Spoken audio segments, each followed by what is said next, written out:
In today's episode, you'll see a sewing technique. It's got to do with waistbands. You might sew on knit skirts, leggings, shorties, curved waistbands that have a V front. Super pretty. I'm showing you 2 ways and some extras that you can add depending on your fabric choice. Hi sewing friends, I'm Karina from liftingpinsandneedles.com. Welcome to this channel that is all about sewing, limitless sewing, and I have a sewing technique video for you today. If you're a regular viewer here, you might notice something different about me. I'll discuss that at the end of the episode. What I'm going to show you is a type of waistband that you can see on the top of shorties, leggings, skirts, all designed for knit fabrics. This is a technique for knit fabrics, not for woven fabrics. It would not work with woven fabrics. So I just want to make this clear.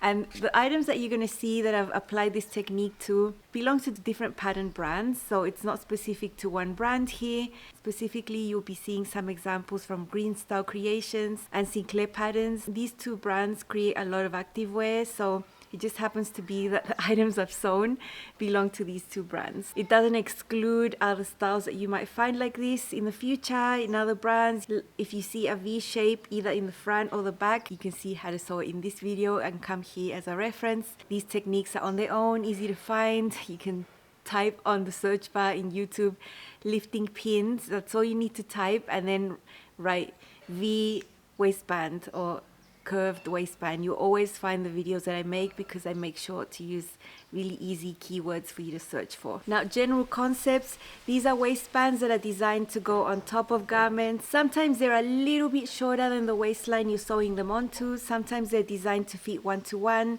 That doesn't really affect the way that you're going to sew them. This V shape that you see here could be found in a design on the front, center front, or on the center back. It doesn't make a difference to the way you sew them either.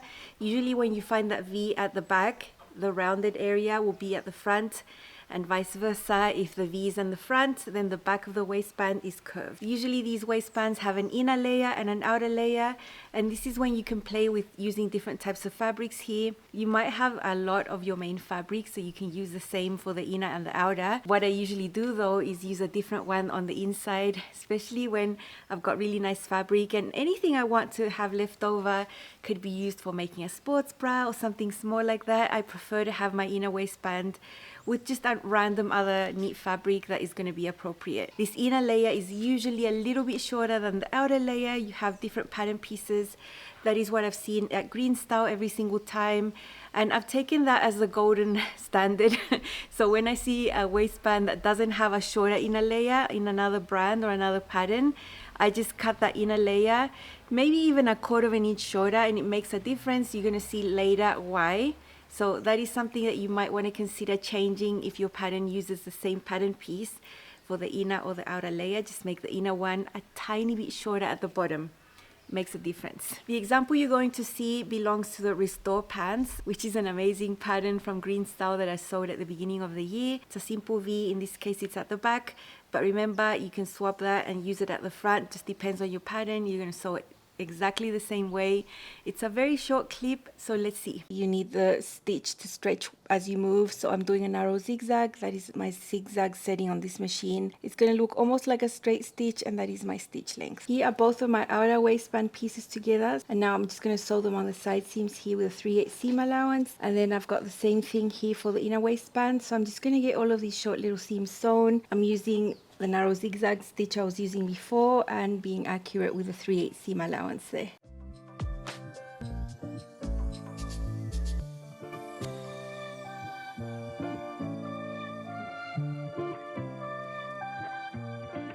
I've been to the iron and pressed my seams open, and I've put one waistband inside the other so that they're touching right sides together, making sure the fronts and the backs match, of course.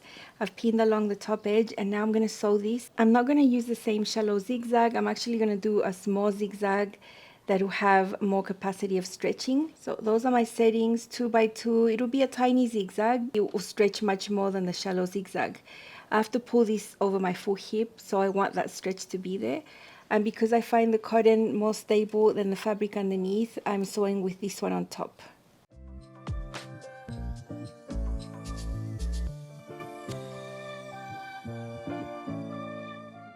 Now I'm just going to flip this waistband to have the wrong sides together. I'm just going to join up these raw edges. Now because the inner waistband is a little shorter, once you join up the raw edge on the bottom, that'll make the seam roll to the inside here on the top. So on the top, you're not going to see this inner waistband layer. Tied it up and pressed my waistband.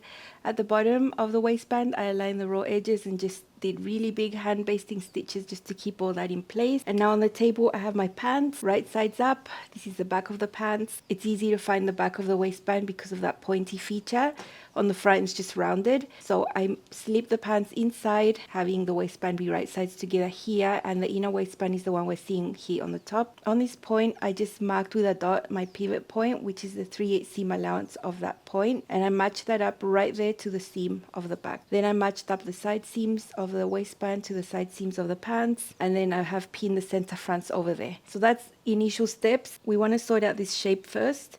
So I'm just going to align everything here, the raw edges together. And I want to sew about 1.5 or 2 inches on either side of these dots, stopping at that point there, lifting all the fabric and moving it to the other side. So it's not going to be a continuous type of stitch. It'll be here, stop, pivot, and then there. And then I'm done with this point, and then I can just pick up and sew the rest. I'm going to use the same zigzag settings I used to sew this part of the waistband, the top part that really stretches a lot.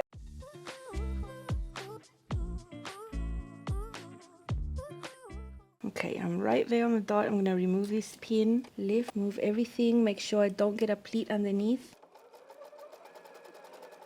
This is how it looks like on the other side. You can see the small zigzag going there and then pivoting there. We're going to have that lovely little point right there on the back. Now that that's out of the way, I'm just going to pin in a few more places. So I'm going to stretch the waistband to match right there in this section, and I've got a ton of pins here all around my waistband. I have already stretched too much. You can see the little bits that are extra here on the pants, and as I sew, I'm going to be stretching slightly. I'm going to start there, go all the way around and finish over here. Remember, this section has already been sewn.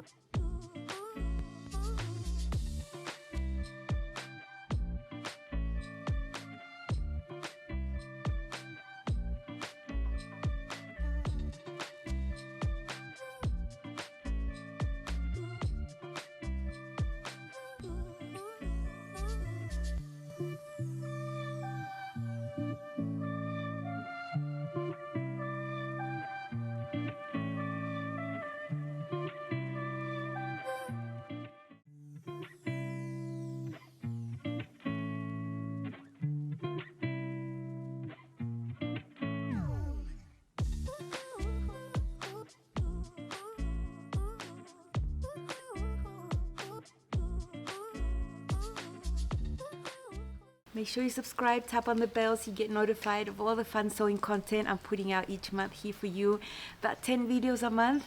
So yeah, don't miss out, because every single episode has a lot of practical sewing for you that you can enjoy and apply on a myriad of patterns, not just one specific pattern.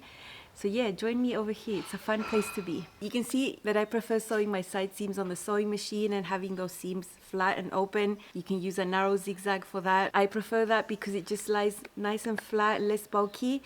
I have done these seams on the sides with a serger in the past, and I just don't like the way that feels. It doesn't mean you can't do it like that. It's always a thing about trying all the methods, and then you can figure out what is your preference, what you like better. So I always show you that I'm always sewing my side seams of waistbands with my sewing machine.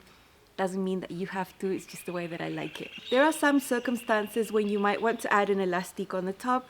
This could be either a clear elastic or a regular knitted elastic. You know, these are 1/4 inch elastics. They're very narrow and they get sewn onto the top there. It's generally not my option though, when I have really good fabric that I'm working with for my waistbands. So for my waistbands, I always want to have at least 50% stretch, both horizontally and vertically, at least. And I really want this fabric to be medium or heavyweight and have a lot of recovery. That means that at least you have 10% spandex in the blend of either polyester or polyamide or nylon, whatever blend you have there. At least 10% spandex is going to give that fabric that nice stretch and bounce back recovery that's going to keep the garment close to the body. So when I'm working with fabrics that are like that, I usually don't sew an elastic on the top, and it's okay. But when would I sew an elastic? I'm going to give you some options here. If you are working with a fabric that's a little lighter weight or a little bit flimsy, flimsy in terms of not that much recovery or just lighter weight in general, you might want to sew that elastic in there. Another case where I would consider that is depends on the body shape. So in my case, my waist to hip ratio is quite marked. And so if I have a smaller piece of fabric there, my hips, the curve of my hips is actually going to help keep that waistband where it has to be. But it's not the case if you have a more rectangular body shape, or if your waist is larger in relation to your hips, you know, in proportion, then you might want to have that elastic up there to help you keep the waistband in place without it shifting down as you walk and move and do your active things. That elastic is going to give you more structure and help you keep that waistband in place. So let's see how to do this. My example is with clear elastic. I did it just to film it. It's not that I would prefer to do it. I actually never do it for my own leggings or skirts or shorts or skorts. But I do have the content here for you because it's something that you might want to do. It's a little less than 1/4 inch wide. I'm going to zigzag this on while I hold it there on the edge. I don't want to pin it. And I'm not stretching it as I sew. I'm keeping it the same.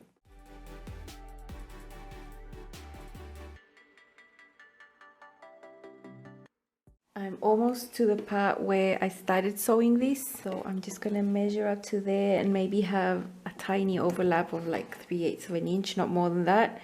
I don't want anything bulky. I'm zigzagging this with a medium size zigzag. It's not a small zigzag, and I'm confident it will stretch as much as the serged edge does. Remember, this does need to stretch. This is a smaller area that will get pulled up over the hips, so it does need to stretch. Okay, so there's the clear elastic right on the edge. The elastic is not wider than the seam allowance that the serger gives, so that's good, and it makes the top really stable. Now, whether you sew the clear elastic or the knitted elastic, you're going to be sewing that on top of the waist area, but it's the same circumference, so you're not cutting your elastic smaller. I think that would be super uncomfortable and it might dig into you. I would definitely not make that elastic smaller than the waist circumference you have of your waistband there. Now, I have an example for you where I wasn't making activewear. I was making actually just culottes that I'm going to wear in my regular life. And so my main fabric was an ITY, which is extremely light and really flimsy. I really needed to put that elastic up there because otherwise these would just fall. Let me show you some extras that I did for this one so that the ITY could work and I could still have that curved waistband that was fitted with a V shape and everything. With an ITY. In this case, I'm using a regular knitted elastic, not a clear elastic. This has the V front option, and also I'm going to add the elastic to this one. So my main fabric is the print. It's an ITY, it's very lightweight. It does stretch, but not terribly. It's not super stretchy. I don't want to do both layers of the waistband with the ITY, so the inner layer, the inner waistband, I have a cotton spandex that's heavier, it's got good recovery, it's going to give it a bit of structure, but I am going to put the elastic on the top here just because one of these layers is so thin, so I do want to give it that structure on the top. I have both waistbands right sides together, matching at the side seams. Now you can see here at the bottom of these V's there is a bit of interfacing right there, and I've decided to interface that from the wrong side so you can't see it, but look, it's non-stretch interfacing. It will make this V nice and stable. Around the top of the waist, I have pinned onto the edge. This is a 1/4 inch wide elastic just around the top, and I'm going to be zigzagging it on. That is the zigzag setting I have. It is a regular normal zigzag stitch. So the elastic on the top is the same circumference as the top of the waistband. It's not smaller, it's not larger, it's the same amount.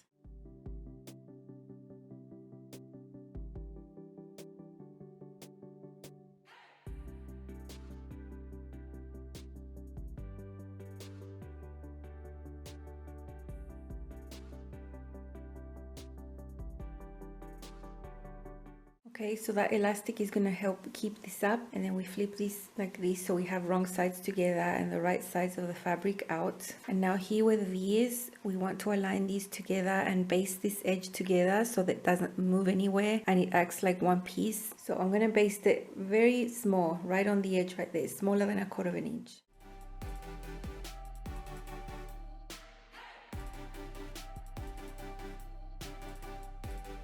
The example that you saw there are the Clio culottes and shorts from Sinclair Patterns. Love those. I made several of those, both in the shorts version and the culottes, and they're so comfortable, super wearable. You can see that one little extra I did there was to add a little bit of interfacing on that V shape. Just because ITY is so flimsy, it also tends to curl. The same way as the cotton spandex I was using inside, these are fabrics known to curl, and it just makes it so much easier if that area is stabilized. With really lightweight, not stretch interfacing, just the V shape there is going to make your life so much easier, and it's just going to give you a nicer V rather than just trying to wing it, you know, because these fabrics are not that great to work with. But a little bit of interfacing can do the trick and make the experience nicer for you.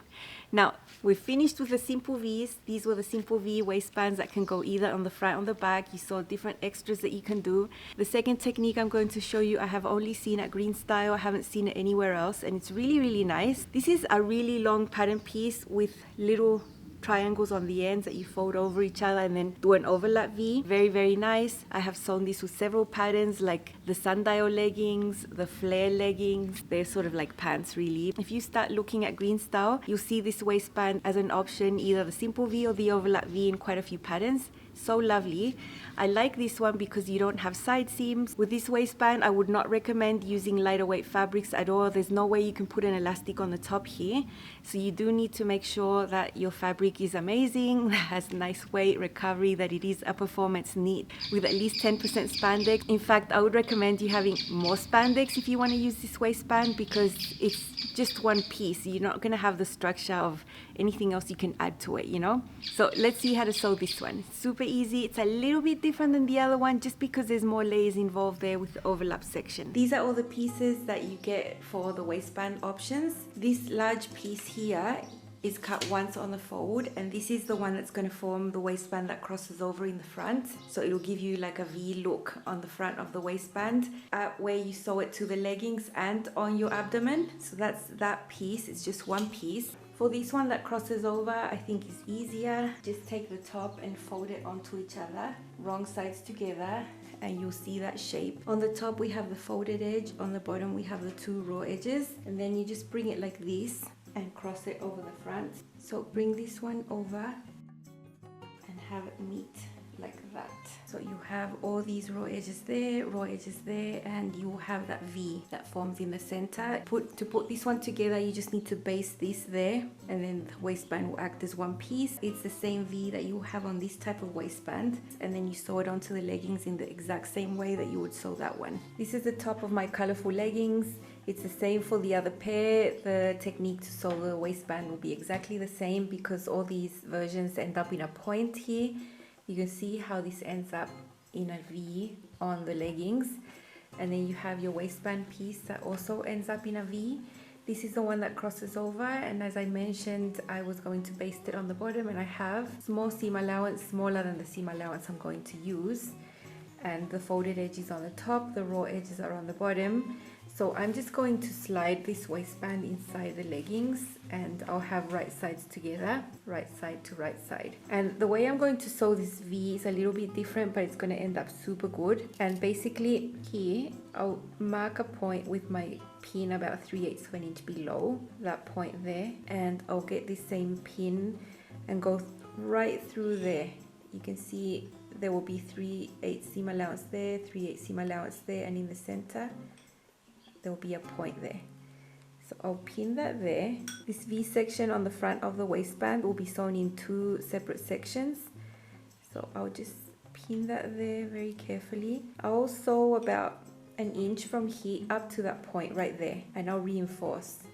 And then I have to pivot the waistband underneath and do the same on the other side, and I'm going to start here on the other side on the same section, but I'm leaving the seam allowance free.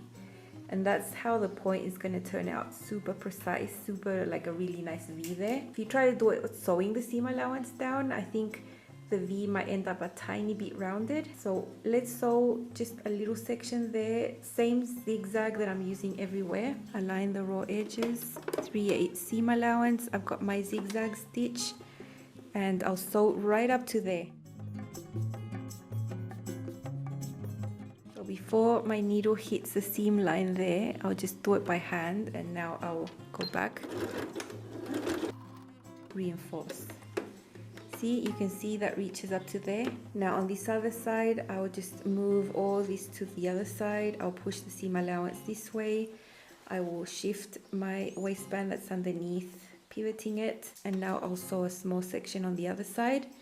So I'll start exactly there and then sew just a little bit here, leaving the seam allowance free there. It's not caught in any of these two seams. I want to make sure that all the bulk is pushed away. I'll let my needle down by hand, making sure it's right where I want it to land. Okay, it's right there, and now I'll start sewing. Okay, so you can see how this looks inside. I sewed a small section there up to that point. They all reach the middle right there, as you can see. And then I started again on that same point and continued. Now, when we look at this from the other side, look how beautiful this V is there on the waist.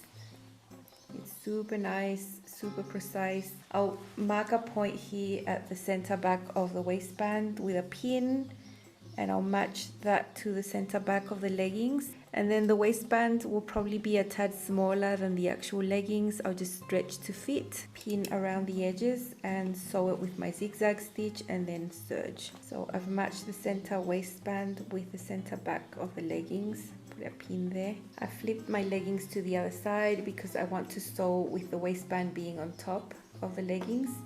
So you can see how much bigger the waist is of the leggings and how smaller the waistband is.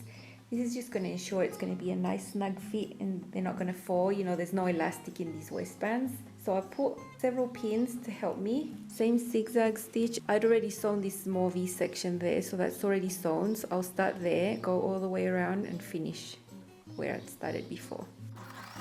So I've got the waistband on top and I'm pulling slightly to match the waist of the leggings underneath.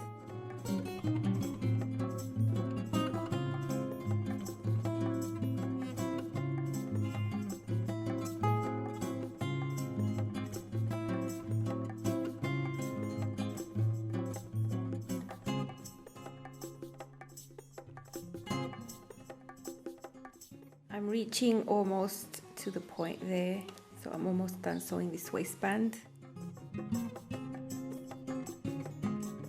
Then I just have to serge the edges and do the hem, and that's it. These are very easy and very fast to put together. If there's one step that needs a little bit more care, is this V section, but as you saw, it wasn't hard to do at all. Now when I serge, I'm going to push the seam allowance that's just dangling free to the same direction that is sewn on into the crotch there. So I will make sure to serge it in that direction there. I'll just pin it there so I remember that it's going that way when I serge it.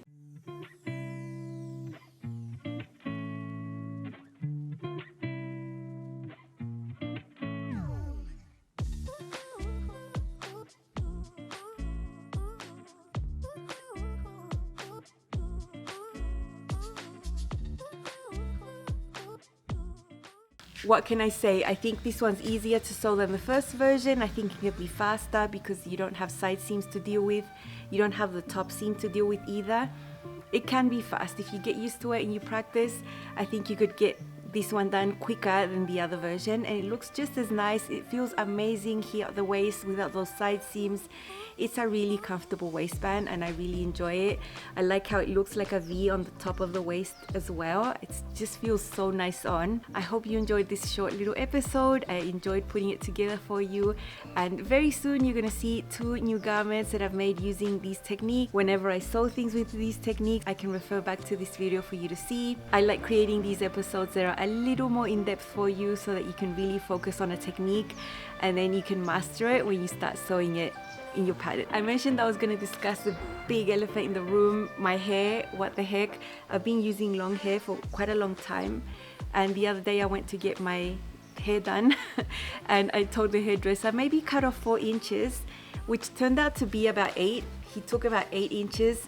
I'm not mad at it. I'm actually quite pleased. I think secretly I did want it this long and he secretly knew and read my mind a little bit. So yeah, shorter hair. It's still not super short, but Love it, I'm loving it. And I'll see you very soon. Remember, you're gonna see these garments with these types of waistbands super soon. Very excited to share. Bye.